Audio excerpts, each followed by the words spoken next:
Hello students, good evening. तो आज के लेक्चर में हम आयुष जीके के बारे में पढ़ेंगे। उसमें जो आरएवी के लिए या ये पीजीटी के लिए यूपीएससी के लिए इम्पोर्टेंट है। ठीक है। और बेसिकली आज के लेक्चर में हम क्या रखेंगे, अभी आरएवी का एग्जाम है तो उसमें मैंने बताया था 30 पॉइंट्स में कि ये जो जनरल नॉलेज है वो सुपरफिशियल आता है। तो तुम्हें पता होना चाहिए सुपरफिशियल में भी क्या आता है। कि सुपरफिशियल में मैंने सुपरफिशियल बोल दिया और तुमने सोचा कि ठीक है सुपरफिशियल ही आता है वो हम कर लेंगे, तो सुपरफिशियल पढ़ने के लिए भी उसका नॉलेज होना चाहिए। ठीक है। तो आज हम करेंगे नेशनल इंस्टीट्यूट, उनके जर्नल्स। ठीक है। तो पहले है नेशनल इंस्टीट्यूट, वो कहाँ पे लोकेटेड है और कहाँ पे जो कब उनकी जो है वो एस्टेब्लिशमेंट हुई। तो सबसे पहले बता दूं, जो आरएवी का पेपर हुआ था 2024 का, उसमें ये क्वेश्चन आया था नेचुरल इंस्टीट्यूट ऑफ होम्योपैथी कहाँ पे है, तो कोलकाता में। तो शुरू करते हैं। सबसे पहले national institute of Ayurveda, NIA, कहाँ पे है, जयपुर में। और कब इस्टेब्लिशमेंट हुई थी इसकी, 1976 में।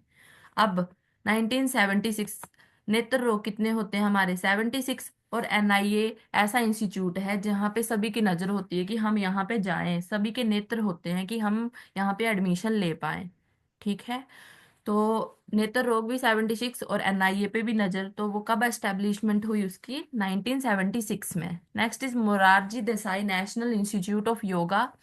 तो ये कहाँ पे है, दिल्ली में है। और कब इसकी एस्टेब्लिशमेंट हुई, 1988 में। Next is natural institute of naturopathy, वो कहाँ पे है, पुणे में। अब नेचुरोपैथी जब चिकित्सा हम करते हैं तो वो सुबह से शुरू हो जाती है 8 से और शाम के 6 बजे तक, उसके बाद नहीं वो होती।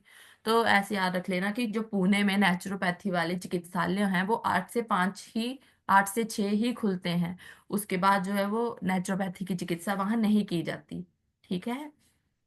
उसके बाद है सेंट्रल रिसर्च इंस्टीट्यूट ऑफ यूनानी मेडिसिन, कहाँ पे है ये, हैदराबाद में। और कब इनकी इस्टेब्लिशमेंट हुई, 1971 में। अब 1971 में एक और हम पढ़ते हैं, सीसीआईएम की स्थापना कब हुई, 1971 में।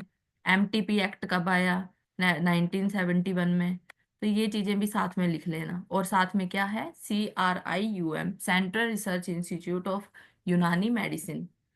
नेक्स्ट है हमारा नेशनल इंस्टीट्यूट ऑफ यूनानी मेडिसिन, वो कहाँ पे है, बेंगलुरु में। और कब इस्टेब्लिशमेंट हुई, 1984 में। अब क्वेश्चन कहाँ गलत होगा, सेंट्रल इंस्टीट्यूट ऑफ यूनानी और नेशनल इंस्टीट्यूट ऑफ यूनानी। सेंटर वाला हैदराबाद में है और नेशनल इंस्टीट्यूट ऑफ यूनानी मेडिसिन कहाँ पे है, बेंगलुरु में, ये ध्यान रखना। ठीक है। तो इनकी स्थापना कब हुई, इस्टेब्लिशमेंट कब हुई, 1984 में। तो जो यूनानी चिकित्सा है वहां पे हम यूनानी में आसवों के बारे में ज्यादा पढ़ते हैं। तो आसव की संख्या कितनी होती है, 84। और इसकी एस्टेब्लिशमेंट भी कब हुई, 1984 में, जो हम पथ्यतम आसव पढ़ते हैं। Next is national institute of सिद्धा, वो कहाँ पे है, चेन्नई में। और कब इनकी इस्टेब्लिशमेंट हुई, 2005 में। ओके। उसके बाद है national institute of Sowa Rigpa, ये MD 22 में भी क्वेश्चन आया था, कहाँ पे लोकेटेड है ये, लेह लद्दाख में। और कब इस्टेब्लिशमेंट हुई, 2020 में।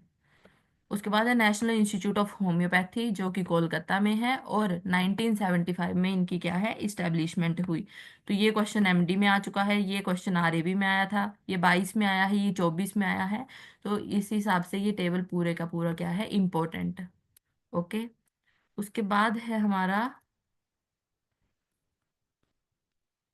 इवेंट्स हैं और इम्पोर्टेंट डेट्स। तो वर्ल्ड यूनानी डे कब है, इसके में सिर्फ ये नहीं याद रखनी है सन, इधर 2022 लिखा है। ठीक है। ये देखना है कब होता है, 11 फरवरी को होता है यूनानी डे। वर्ल्ड हेल्थ डे 7 अप्रैल। ठीक है। उसके बाद वर्ल्ड होम्योपैथी डे 10 अप्रैल, ये देख लेना। नेक्स्ट है हमारा इंटरनेशनल योगा डे, तो 21 जून। ठीक है। सन ये नोट्स के हिसाब से है, अब सन चेंज कर लेना उसमें, बाकी जो है वो डेट्स पता होनी चाहिए। अभी तो डेट्स बहुत ज्यादा है, इधर तो थोड़ी सी लिखी है, बस ये ही याद करनी है फिलहाल। वर्ल्ड यूनानी डे 11 फरवरी में। हेल्थ डे 7 अप्रैल। वर्ल्ड होम्योपैथी डे 10 अप्रैल।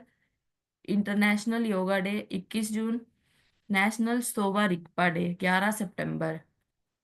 उसके बाद द नेशनल आयुर्वेदा डे और धन्वंतरी जयंती जो धनतेरस है वो 22 अक्टूबर। उसके बाद है नेशनल नेचुरोपैथी डे 18 नवंबर। और नेशनल सिद्धा डे क्या है, 21 दिसंबर, सॉरी 23 दिसंबर। ये डेट्स देख लेना, उसमें से भी ये नेचुरोपैथी डे वाली देख लेना, योगा वाली देख लेना, सोवा रिगपा देख लेना, ये और WHO वाली देख लेना। अब उसके बाद है NCSIM की, जो NCSIM की साइट है उसका जो लोग टेबल है, उसका जो चार्ट है, उस पे क्या लिखा होता है, कौन सा श्लोक लिखा होता है, ये लोगो है ना NCSIM का, ये दिख रहा है। इन पे क्या लिखा होता है, तो प्राणाभिसार प्राणायतनम, ये था पहले। वो प्रीवियस भी पूछ सकते हैं क्योंकि नया नया अभी ही चेंज हुआ है। पहले था प्राणाभिसार प्राणायतनम, और अब क्या है, आयुषम सर्व लोकानाम। आयुषम सर्व लोकानाम, तो ये ध्यान रखना NCSIM के, क्योंकि अभी RAV जो राष्ट्रीय आयुर्वेद विद्यापीठ है उसके पीछे ही NCSIM की बिल्डिंग भी बनी हुई है। तो ये क्वेश्चन आने के चांसेस मोस्टली हैं। तो आयुषम सर्व लोकानाम जो है वो अभी का लोगो है, अभी का जो लोगो के नीचे लिखा होता है श्लोक। और पहले क्या था हमारा, प्राणाभिसार प्राणायतनम। ओके। तो आज के लेक्चर में हम इतना ही करेंगे। अब इसके अलावा जो क्या इम्पोर्टेंट जीके के पॉइंट्स हैं, प्रोग्राम के पॉइंट हैं, वो हम जो है वो नेक्स्ट लेक्चर में करेंगे।